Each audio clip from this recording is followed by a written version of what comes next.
नमो भगवते वासुदेवाय। प्यारे भक्तगणों, आज श्रवण करें विष्णु बने वराह। एक बार ब्रह्मा जी के मानस पुत्र सनक आदि भगवान विष्णु के दर्शन करने बैकुंठ धाम पहुँचे। बैकुंठ में विष्णु धाम के द्वार पर भगवान के दो पार्षद जय विजय द्वारपाल के रूप में बैठे थे। इन दिगंबर साधुओं को देखकर पहले तो उन्हें हंसी आ गई, फिर पूछा, आप लोग कौन हैं? ऐसे नंग धरंग यहाँ कहाँ चले आ रहे हैं? उनकी बात का सनद ने बुरा नहीं माना, क्योंकि ये द्वारपाल थे और बिना पूरी जांच पड़ताल के कैसे अंदर जाने देते। अपनी वेशभूषा पर उनके हंसने का भी बुरा नहीं लगा, क्योंकि बैकुंठ जैसे वैभवशाली परिवेश में ऐसे साधुओं को क्या काम। उनके प्रश्नों का उत्तर देते हुए उन्होंने कहा, हम सनत कुमार भगवान विष्णु के दर्शन करना चाहते हैं। हम सदा इसी रूप में रहते हैं, इसलिए हमें अंदर जाने दो। मगर जय विजय नामक द्वारपालों ने सनकादि को अंदर नहीं जाने दिया। इससे ऋषियों को क्रोध आ गया कि इन द्वारपालों को इतनी भी समझ नहीं कि ऋषियों साधुओं के साथ कैसा व्यवहार करना चाहिए।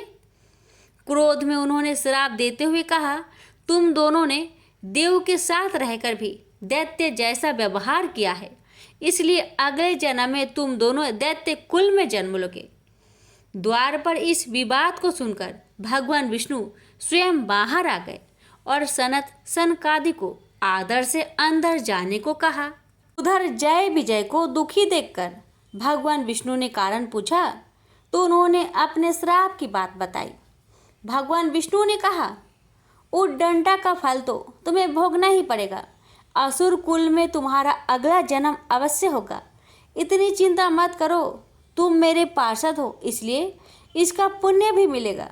मेरे द्वारा ही तुम्हें दैत्य योनि से मुक्ति मिलेगी।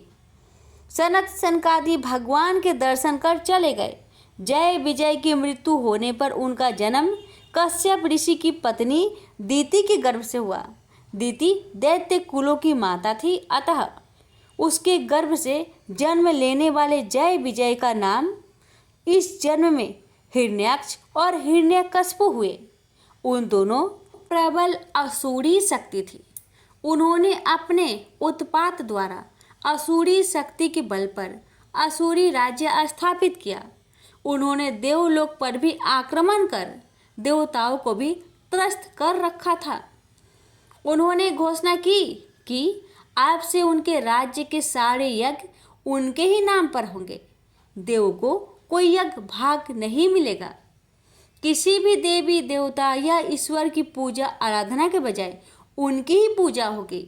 देवगण कभी यहाँ पहुँच ही ना सके, इसलिए मैं पृथ्वी को ही पाताल में पहुँचा देता हूँ। यह निश्चय कर हिरण्याक्ष आसुरी शक्ति के बल पर पृथ्वी को रसातल में ले गया। इससे सारे ब्रह्मांड में उथल पुथल मच गई। सृष्टि का नियम भंग होने लगा। चतुर्दिक हाहाकार मच गया।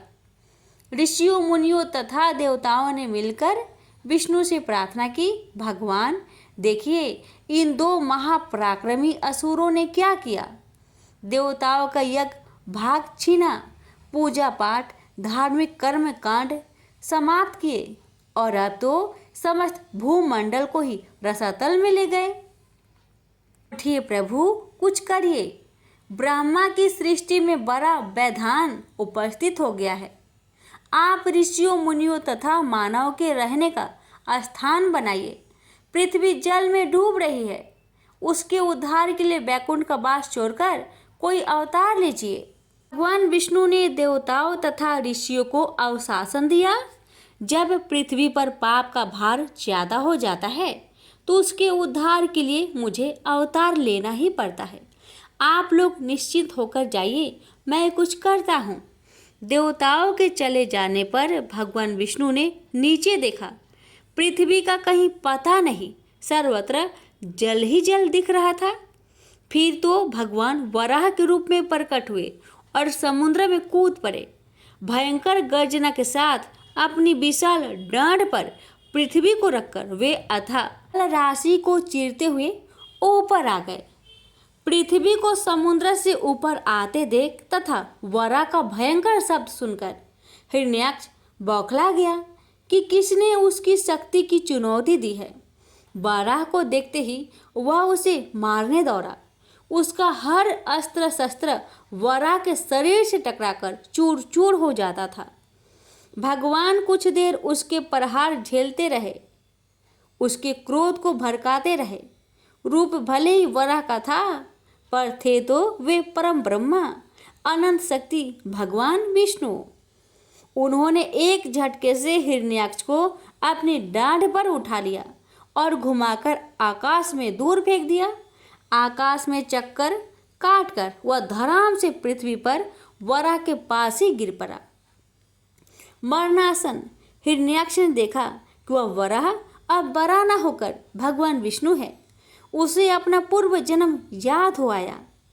उसने भगवान के चरण पकड़ लिए और कहा, भगवान, पाप के श्राप का आपने अंत कर दिया और अपने ही हाथों इस जन्म से मुक्ति दिलाई। मुझे तो मुक्ति मिली, पर मेरे भाई हिरण्यकश्यप का क्या होगा? उसे भी तो मुक्ति दीजिए। भगवान विष्णु हंसकर बोले, समय से पूर्व किसी के पाप का अंत नहीं होता। तुम्हारे भाई हिरण्यकश्यप के पाप का अभी अंत नहीं है।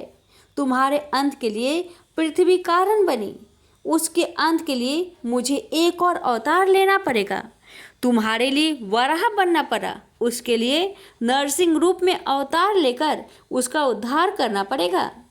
भगवान विष्णु की ये शब्द सुनकर हिरण्याक्ष ने बड़ी शांति से अपने प्राण त्याग दिए।